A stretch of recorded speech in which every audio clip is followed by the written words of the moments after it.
Bonsoir à tous et bienvenue sur Monaco Info. Je suis ravi d'être parmi vous en ce début de semaine. Dans cette édition, nous reviendrons sur la situation des sinistrés de l'arrière-pays suite à la tempête Alex. La Fondation Prince-Pierre organisera sa cérémonie de proclamation du prix littéraire de la Bourse de la Découverte et le coup de cœur des lycéens, entre autres ce mardi. Pour en parler, nous recevrons Jean-Charles Curaud, le secrétaire général de la Fondation. Nous ferons un point sur les travaux et le nouveau réseau d'eau pluviale qui est en train d'être réalisé dans le quartier de Fontvieille. Comment se porte le secteur de l'hôtellerie et de la restauration suite à la crise de la Covid-19 ? Qu'a fait l'État pour leur venir en aide ? Comment les restaurateurs gèrent-ils les mesures sanitaires dans leur établissement ? Restez avec nous. Nous serons dans quelques instants avec le vice-président des industries hôtelières monégasques, Francis Poitvin. Et enfin, nous avons suivi une infirmière libérale durant son travail au quotidien, notamment auprès de personnes âgées. Vous verrez, ce sont des témoignages poignants, sans oublier une page sport avec les résultats du week-end. Mais avant de développer tous ces thèmes, nous commençons avec vous, Alexandra Pagny. Et pour débuter ce point d'actualité, on revient sur la tempête Alex, alors que les experts sont arrivés ce week-end dans les vallées. Bonsoir Fabien, bonsoir à tous. 12 équipes d'experts ont été dépêchées samedi dans les vallées sinistrées et devront examiner plus de 2000 bâtiments. Les secours sont encore fortement mobilisés sur place et de nombreuses habitations sont encore coupées du monde, mais des initiatives solidaires permettent progressivement de rétablir des accès provisoires pour atteindre les habitants encore isolés. Dans la vallée de la Roya, le train sera de retour le 19 octobre à Saint-Dalmas-de-Tende. Depuis dimanche, la route de la Tinée, la RM 2205, a été rouverte aux usagers. La prudence est tout de même de mise, la route étant toujours dégradée.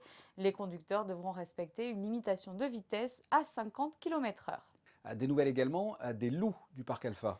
Vous le savez, le parc Alpha situé au Boréon a été très largement détruit pendant la tempête. L'enclos des loups européens a tout de même été épargné. Les 3 individus ont donc été transférés provisoirement au sanctuaire des loups dans les Deux-Sèvres avec lequel le parc azuréen a l'habitude de collaborer. Les 7 loups canadiens sont eux potentiellement toujours en liberté. L'Office français de la biodiversité est à leur recherche pour les capturer à l'aide d'un fusil hypodermique. Une fois capturés, ils rejoindront également ce refuge. Une cagnotte en ligne a été lancée pour leurs besoins en nourriture et médicaments sur le site lepotcommun.fr. Rappelons que la principauté a mobilisé d'importants moyens humains mais aussi financiers pour aider les vallées sinistrées. 4 millions d'euros ont été débloqués. Des pompiers mais aussi des personnels soignants sont venus prêter main forte du côté de la Vésubie et de la Roya. En principauté, justement, des événements reprennent malgré la crise sanitaire. Oui, un peu de sourire et d'humour avec la 17e édition du Monte Carlo Film Festival de la comédie qui a remis son palmarès ce week-end. Simon Verhoeven, avec son film Nightlife, a fait carton plein en remportant les prix de meilleur film, meilleure réalisation, prix du public et une mention spéciale pour l'ensemble du casting. Les prix de la meilleure actrice et du meilleur acteur reviennent à Candela Pena et Nando Paon et le premier prix du Short Comedy Award récompensant le meilleur court-métrage revient à un film français, Cache-Tâche, d'Enya Barou et Martin Darondo. Patrice Lecomte a lui reçu un prix d'honneur pour l'ensemble de sa carrière. Et on continue dans le domaine de la culture avec le salon du livre qui s'est tenu ce samedi. Une 9e édition qui a rencontré un franc succès malgré la crise sanitaire, Fabien. Une édition éclectique où la littérature a rencontré la musique et la peinture. Une édition qui s'est conclue avec un palmarès très riche. Petit tour d'horizon de certains lauréats. Le prix des rencontres littéraires Fabien Boisson a été remis à Nathalie Rubéo. Le premier prix Les mots bleus à Anastasia Suzé Charbonnel et le prix spécial du jury à Estelle Favier et Alice Jordi. Merci Alexandra, vous avez pu le constater, des manifestations sont à nouveau organisées avec des règles strictes bien sûr, comme le Salon du Livre et le Monte Carlo Film Festival de ce week-end. Une autre manifestation culturelle se déroule ce début de semaine, en lien bien sûr avec la Fondation Prince-Pierre. Et nous sommes avec, pour en parler, Jean-Charles Curaud. Bonsoir. Bonsoir. Expliquez-nous un petit peu ce qui va se passer, ce qui s'est passé déjà ce lundi, ce qui va se passer mardi et ce mercredi. Il va y avoir des remises des prix, des proclamations. Expliquez-nous un petit peu tout ça. La Fondation Prince-Pierre, comme vous le savez, décerne des prix et cette année en particulier les prix littéraires. Donc cet après-midi, le conseil littéraire s'est réuni sous la présidence de la princesse de Hanovre pour choisir parmi les auteurs sélectionnés les lauréats du prix principal, le prix Prince-Pierre, et de la bourse de la découverte. Alors évidemment, moi je sais qui a gagné aujourd'hui, mais Ah, c'est un scoop, je ne vous vous n'allez le pas dirai pouvoir pas. nous le dire? Ah non, non, non, ce sera proclamé demain soir à 8h, 20h à la salle Garnier. Et une remise des prix le lendemain, c'est ça? La remise des prix par le prince souverain au palais le lendemain. Alors quels sont les différents prix remis par la Fondation Prince-Pierre? Donc c'est 3 prix littéraires, il va y avoir aussi un prix de philosophie. Alors, nous avons des prix triennaux. Le prix littéraire est donné tous les ans, mais comme le prix musical et le prix d'art contemporain est donné tous les 3 ans, c'est l'année où il n'y a que le prix littéraire et donc il est mis un peu plus en avant. Donc 3 prix littéraires, oui.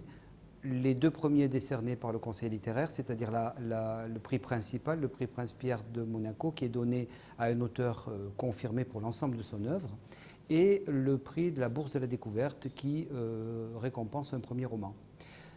À côté de ça, il y a le prix qui s'appelle le coup de cœur des lycéens et qui est décerné par les lycéens de seconde de la Principauté, du lycée Albert Ier, du lycée François d'Assise Nicolas Barré et du lycée technique, qui se réunissent avec l'aide de leurs professeurs et qui choisissent sur une sélection le lauréat. Et la philosophie, vous en avez parlé? philosophie, Pardon, je vous coupe. Non, non, j'y venais. Ah ben voilà, allons-y. Allons-y, voilà. Donc depuis 3 ans maintenant, nous donnons conjointement avec les rencontres de philosophie de Monaco un prix de philosophie, le prix de Monaco, qui sera annoncé de la même façon demain soir à la salle Garnier. C'est important la philosophie, la Fondation Prince-Pierre? Pour la Fondation Prince-Pierre, c'est important aussi parce que les philosophes que nous récompensons conjointement sont également des auteurs littéraires dans le meilleur sens du terme. Et probablement que la production philosophique aujourd'hui, au risque de dire des choses qui peuvent étonner, la production philosophique est probablement la première production littéraire. Pour les lauréats, qu'est-ce que représente justement cette remise des prix, ou plutôt quelle est la notoriété des prix de la Fondation Prince-Pierre, notamment dans le milieu littéraire par exemple? Alors le prix principal, le prix Prince-Pierre, est un prix de consécration qui est très très estimé dans le milieu des écrivains. C'est quelque chose qui, si vous regardez la liste de nos lauréats passés, c'est quand même quelque chose d'extrêmement prestigieux. L'aspect financier est probablement moins important dans ce cas-là que la notoriété qu'il procure.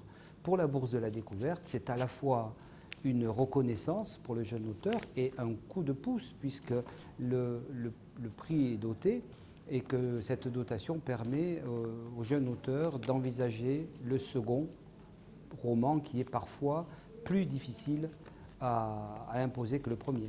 Comment avez-vous trouvé le cru 2020? C'est un très bon cru. En revanche, j'ai noté à titre personnel que la couleur générale était relativement sombre. D'accord, donc une période, des livres un petit peu plus sombres que d'habitude. On parle de la Covid-19. Est-ce que, selon vous, ça a été une période justement, notamment le confinement, propice à la littérature, que ce soit pour les lecteurs de lire et les écrivains d'écrire? Alors, je crains qu'il soit un peu tôt pour le dire. C'était mon sentiment, a priori. Et il s'avère que certains auteurs ont été stimulés par le confinement, d'autres au contraire ont été bloqués, en panne. Je crois qu'il y a autant de réponses que d'individus. Donc Covid toujours. Est-ce que cette année, il va y avoir des changements au niveau de la Fondation Prince-Pierre et des rendez-vous que vous organisez régulièrement? Le moins possible. J'allais dire moins que jamais, il faut continuer. Nous avons la mission de le faire, évidemment avec toutes les précautions nécessaires. Mais la saison de conférences va être annoncée au mois de décembre. Conférence à Monaco, conférence à Paris. Le marathon de lecture va reprendre. Le coup de cœur des lycéens également. Le coup de cœur des jeunes mélomanes aussi. Enfin, l'ensemble des activités que nous avons, activités éditoriales, coopération avec l'Institut monégasque de l'audiovisuel pour des soirées cinéma, etc. On continue. Donc la proclamation des prix ce mardi 20h, salle Garnier. L'entrée est gratuite, mais les réservations sont obligatoires, c'est ça, hein? Oui, il faut qu'on puisse placer les gens. Vous savez, une place sur 2 en quinconce, etc. Et donc on doit connaître exactement le nombre de personnes et l'identité des personnes, l'identité en tout cas un nom, sur une place pour que les choses se passent au mieux. Jean-Charles Cureau, merci d'avoir répondu à mes questions. Merci à vous. Direction Fontvieille, afin d'en savoir plus sur les travaux en cours sur l'avenue Albert II. Où se situe-t-il précisément et dans quel but? Réponse dans ce reportage de Sandrine Nègre et Lionel Bernardi. Et nous sommes sur la zone de travaux face au centre commercial de Fontvieille en direction du tunnel du Rocher. 3 à 4 personnes travaillent activement pour réaliser un ouvrage très profond, absolument nécessaire. Avec la création des chantiers de l'îlot Pasteur et de l'îlot Charles III, on va imperméabiliser plus de 20 000 m². Cette imperméabilisation va générer beaucoup d'eau pluviale qui vont se retrouver dans les réseaux de Fontvieille, qui sont déjà quasiment saturés lors des épisodes orageux importants. Il fallait donc un nouveau réseau d'eau pluviale pour éviter tout débordement. Pour une durée de 5 semaines, donc jusqu'au 6 novembre, nous sommes en train de réaliser l'exutoire du nouveau réseau d'eau pluviale de Fontvieille. C'est l'achèvement de travaux qui ont commencé en avril 2018, d'abord au Papalin, et qui va permettre donc de collecter les eaux depuis l'avenue de Fontvieille au niveau des terrasses de Fontvieille, donc vraiment de ce bout l'îlot Canton, et jusqu'à son rejet dans le port de Fontvieille. Les eaux les plus polluées prendront d'ailleurs la direction de la station d'épuration avant de prendre celle de ce port pour éviter tout risque de pollution marine et afin de limiter les nuisances de ces travaux sur l'avenue Albert II, un dispositif d'atténuation acoustique a été installé. Vous l'avez entendu, la fin des travaux est prévue pour le 6 novembre. Comment se porte le secteur de la restauration et de l'hôtellerie en cette période si particulière? Ont-ils rattrapé économiquement l'arrêt brutal de la saison printanière? Comment gérer les mesures mises en place durant cette crise sanitaire?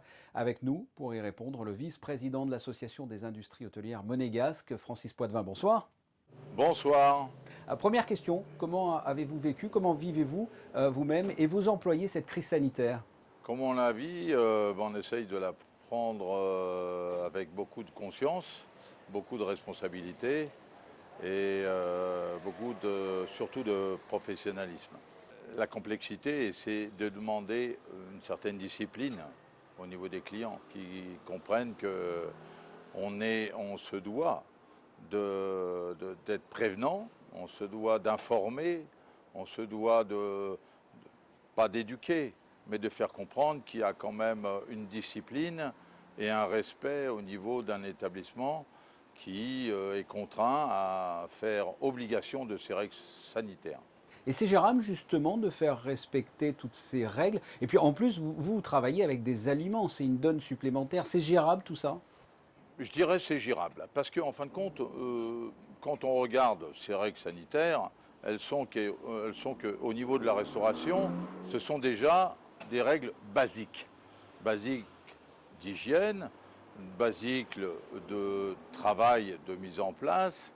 Donc on est sur un respect de l'un et de l'autre et de faire aussi respecter ces règles sur la distanciation et en même temps sur le respect de l'un et de l'autre. Qu'est-ce que vous attendez de l'État comme aide, concrètement?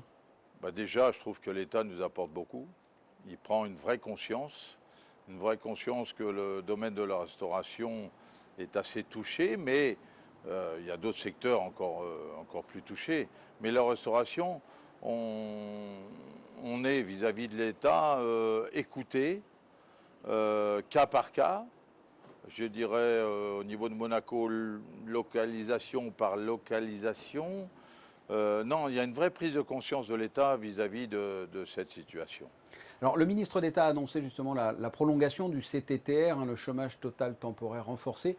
Est-ce que vous en avez eu l'utilité? Est-ce que les hôteliers, les restaurateurs en ont bénéficié, l'utilisent? Le CTTR, c'est notre, pas ici de secours, mais je dirais c'est notre bouffée d'oxygène pour gérer l'entreprise. À titre personnel, vous avez calculé, vous, la perte du chiffre d'affaires par rapport à l'année précédente. Vous avez pu le mesurer, ça? On a pu le mesurer. Hélas, on parle de chiffre d'affaires. Ils sont essentiellement, je dirais, basés dans le surplus sur les événements. Pour vous dire, pour nous, au Quai des Artistes, on a perdu au mois de septembre 50% de notre chiffre d'affaires. Et cet été, pareil, ça a été un bon été, un moyen été, un été désastreux? On a eu de la chance d'avoir un bon été au niveau du temps. Ça nous a beaucoup aidé. Et on a pu travailler, se mettre en place, réfléchir à des dispositions, réfléchir à des solutions, réfléchir à comment faire mieux. comment s'implanter, comment faire plaisir aux clients, parce que s'il n'y a pas de clients, il n'y a pas de commerce. Donc, même pour cet hiver, ça ne va pas être facile. Mais on a quand même, je dirais, pour ma part, tiré une épingle du jeu. Et malgré les aides de l'État, est-ce que vous connaissez par exemple des restaurateurs ou des hôteliers qui sont vraiment dans une situation plus que délicate ou qui doivent fermer, qui ont dû fermer? Vous avez des exemples ou pas? Ah ben, les hôteliers, c'est dramatique. Les hôteliers, c'est surtout, bon, on le sait, hein, au niveau de la SBM, et encore, on n'a pas encore les résultats, mais sur les autres hôtels, c'est catastrophique. Il y a des solutions justement, selon vous? Bah, des solutions, c'est déjà de voir au niveau de ce qui nous pèse, au niveau finance, c'est-à-dire au niveau des loyers, et des solutions, c'est, je dirais, de trouver de l'aide auprès du gouvernement qui nous, déjà au niveau du CTTR, nous aide déjà beaucoup, de trouver des solutions au niveau du loyer pour ce qui est des domaines. Et on est encore en discussion sur aussi valoriser notre travail. Et ce qui est important, c'est valoriser notre travail au travers des locaux, au travers de la clientèle pendulaire qui vient tous les jours travailler le midi, qui puisse avoir confiance dans les restaurateurs de Monaco sans avoir des problèmes de se poser des questions par rapport au Covid. Francis Poitvin, merci. De rien, c'est un plaisir. Nous allons vous parler à présent d'un autre corps de métier particulièrement concerné par la crise sanitaire, les infirmières et les infirmiers libéraux. Ils occupent un rôle central dans la bonne marche du système de santé du pays. La profession est confrontée à la souffrance, au handicap, à la mort et au deuil des familles. Il faut donc faire preuve d'une réelle force de caractère. Nous avons suivi le quotidien de la présidente de l'association monégasque des infirmiers libéraux. Un reportage de Vanessa Dessy. Elle a pour mission de prodiguer des soins aux patients, de veiller à leur confort et leur bien-être en vue de maintenir ou d'améliorer leur état de santé. L'infirmière libérale doit savoir écouter et faire preuve non seulement lors de l'administration du soin, mais surtout en dehors. En effet, certains patients isolés peuvent se sentir seuls. En libéral, c'est du 24 heures sur 24. On peut avoir des patients qui vont être angoissés à un moment donné, qui vont nous appeler pour être rassurés ou parce qu'ils ont un souci. Et c'est notre rôle aussi d'être présent pour eux, on s'attache. Alors effectivement, de par notre métier, on essaye de garder une certaine distance, mais c'est vraiment difficile. Là, on rentre dans l'intimité, on rentre chez les gens. Donc effectivement, le relationnel n'est pas du tout le même. Puis en plus, la plupart du temps, on a des patients qu'on appelle chroniques, c'est-à-dire qu'on va prendre en charge à un certain âge, et qu'on va garder des fois jusqu'à ce qu'il parte. Non, ne bougez pas là, ne bougez pas le bras, comme ça. Toujours. Toujours gentille. Depuis le confinement, le quotidien des infirmiers a totalement basculé. En cette période de crise sanitaire, le métier connaît des changements qui peuvent être assez perturbants chez les patients. On travaille avec le masque, on n'a plus de contact, alors qu'effectivement, alors on essaye d'en garder parce qu'on se lave régulièrement les mains, donc on va essayer de continuer quand même à être tactile avec eux parce que c'est quelque chose dont ils ont besoin. Et c'est quelque chose où aussi dans ce métier, nous aussi on a besoin à un moment donné de les ressentir, de les rassurer en leur prenant les mains, voilà ce genre de choses. Mais tout ça, ça a effectivement un peu été modifié, donc oui, c'est plus pareil. Le domaine de la santé constitue un axe fort de l'action du gouvernement princier. Grâce à de nombreuses aides mises en place, différentes actions spécifiques permettent ainsi d'améliorer la qualité de vie chez nos aînés. Alexandra, on vous retrouve pour un point sur l'actualité sportive cette fois et l'écurie Ferrari toujours en difficulté. Après une bonne séance de qualification samedi, Charles Leclerc s'était lancé 4e sur la grille de départ du Grand Prix d'Allemagne. En course, le pilote monégasque n'a pas su garder le même rythme et a concédé quelques places. Il termine tout de même dans les points à la 7e place. Il pointe désormais au 8e rang au classement des pilotes. Prochain départ, le Grand Prix du Portugal, dimanche 25 octobre. Sur le ring, le jeune monégasque Hugo Mikalev a fait un beau retour pour sa première compétition depuis le début de la crise sanitaire.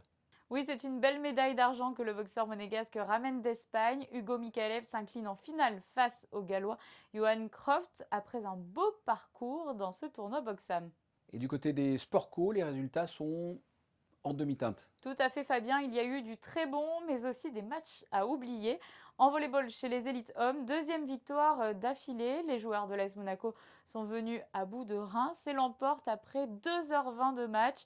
15-12 chez les féminines. Déception, elles s'inclinent sur le terrain de Arnes sur un score de 3-7-0 et concèdent leur deuxième défaite en 2 déplacements. Au basket, en revanche, les féminines de National 1 et National 3 se sont imposées. 78-53 pour les premières face au Cavigal Nice et 59-54 pour les autres en déplacement à la tronche. En rugby, après une belle lancée, l'AS Monaco manque finalement la passe de 3 et s'incline face aux Angles 18-23 à domicile. Alexandra, avant de vous quitter, un mot sur les prévisions météo de mardi.